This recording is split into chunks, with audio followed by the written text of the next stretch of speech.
こんにちは。私の日本語ポッドキャストへようこそ。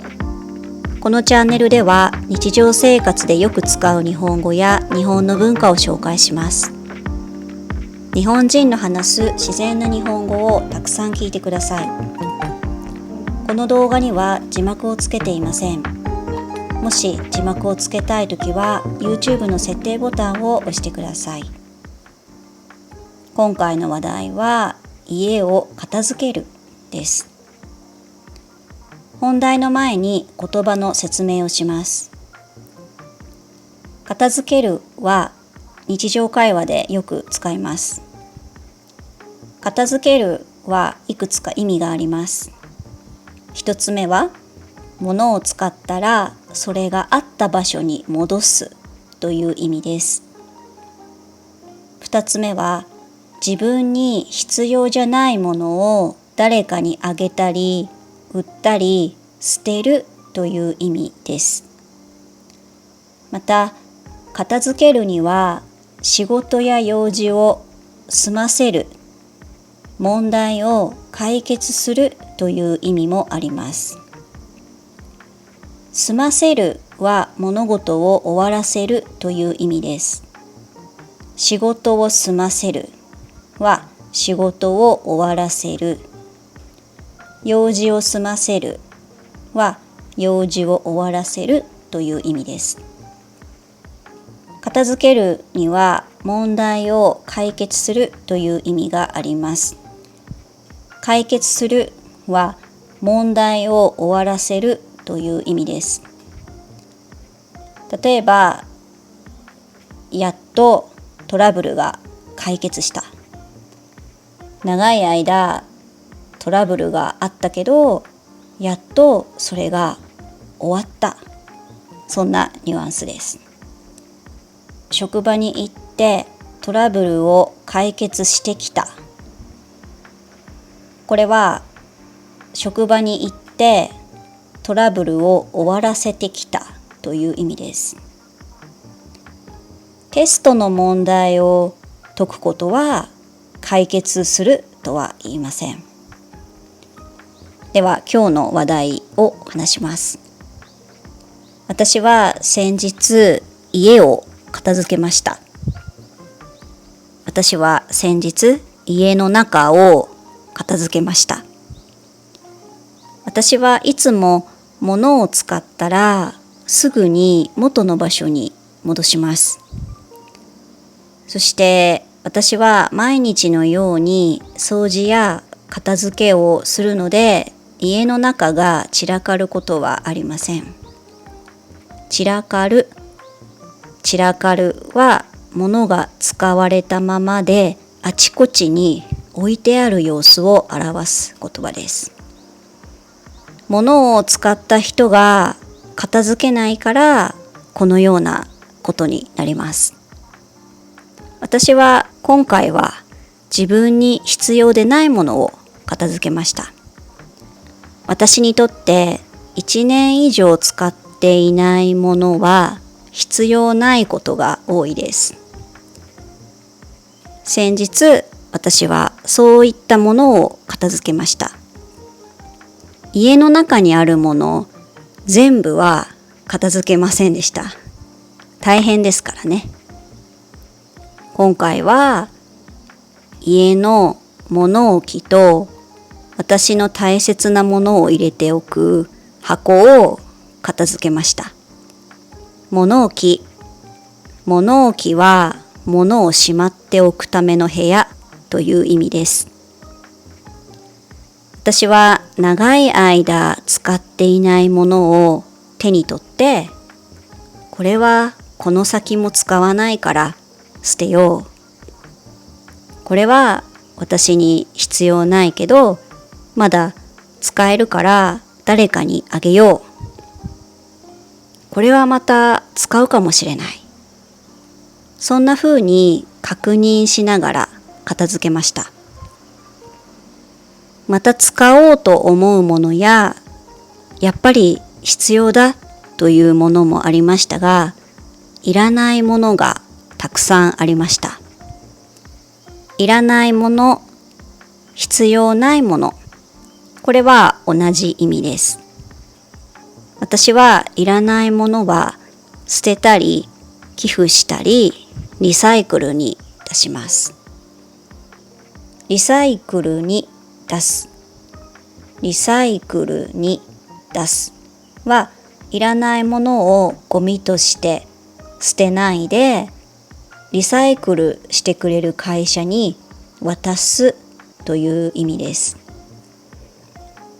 寄付をする、寄付をするは困っている人を助けるためにお金や物をあげるという意味です。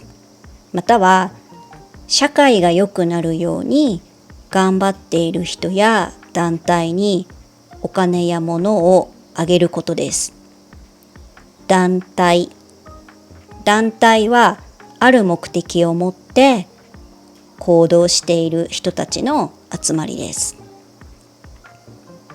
今回私が捨てたり寄付したりリサイクルに出したものは本、服、古いパソコンやスマホ、書類、空気で膨らませるベッド、色鉛筆などです。他にもいろいろありました。今回いらないと思ったものはどれくらいの量だったかというと、大きなゴミ袋1袋と小さい段ボール2箱です。そして片付けをしていて使わないけど捨てられないものがありました。例えば写真、手紙、亡くなったペットのもの。前に私は猫を飼っているっていう話をしましたけど、その猫ではありません。亡くなったのはその猫ではありません。その動画の中で話しましたけど、私の実家で飼っていた猫がいて、その猫は去年死んでしまいました。その猫のものが私の家にあります。写真、手紙、亡くなったペットのもの。これらは私にとって大切なものなので捨てられませんでした。まあ捨てなくていいと思っています。私はいらないものを捨てるよりもリサイクルに出す方が気分がいいです。さらにいらないものを捨ててしまうよりもまだ使えるのなら寄付をする方が気分がいいです。誰かや何かの役に立つかもしれないからです。昔の私はまだ使えるけどいらないものはお店で買い取ってもらっていました。買い取るはお店や会社が客から物を買うという意味です。でも客が物の値段を決めることはできません。客はお店や会社に物を売るけど値段はお店や会社が決めます。買い取るはそんなニュアンスです。あとは私はいらなくなったものはフリーマーケットで売ったりもしていました。私は昔はいらないものがあるとお店で買い取ってもらったりフリーマーケットで売っていました。でも人が使ったものというのはあまりお金になりません。それにお金がもらえたとしても私しか嬉しくありません。まだ使えるものだけどいらないものは寄付をした方がいいと思っています。私だけでなく他の人も喜ぶからです。私は今はそちらの方がいいなと思っています。皆さんはもう使わないものはどうしていますか？捨てますか？寄付しますか？誰かにあげますか？誰かに売りますか？今回家の中を片付けましたが、気分が良かったです。私の場合は持ち物が少ない方が気分よく暮らせます。理由はいろいろありますが、持ち物が少ない方が掃除や片付けがしやすいからです。私は掃除や片付けはまあまあ好きですが、なるべく楽な方がいいです。大変じゃない方がいいです。あとは物をたくさん持っていると使いたいものを探すのに時間がかかりますね。私の場合は洋服がそうなんですけど、昔タンスにいっぱい服が入っていて、その日着たい服を探すのが大変でした。ですからあまり物がない方がいいなと思っています。物が少なければもう持っているのにそれを忘れてしまって同じものを買ってしまうということを防ぐことができます。防ぐは悪いことや良くないことが起こらないように行動するという意味です。もちろん毎回使ったものを元の場所に戻すという意味の片付けも大切ですね。物をなくしてしまうことを防げます。あとは毎回使ったものを片付ければ、あれ？ハサミがない。どこ？などと探す必要もありません。片付けをするということは、お金や時間の無駄遣いを減らすことができますね。ちなみに日本では部屋の乱れは心の乱れという言葉があります。部屋の乱れは心の乱れ。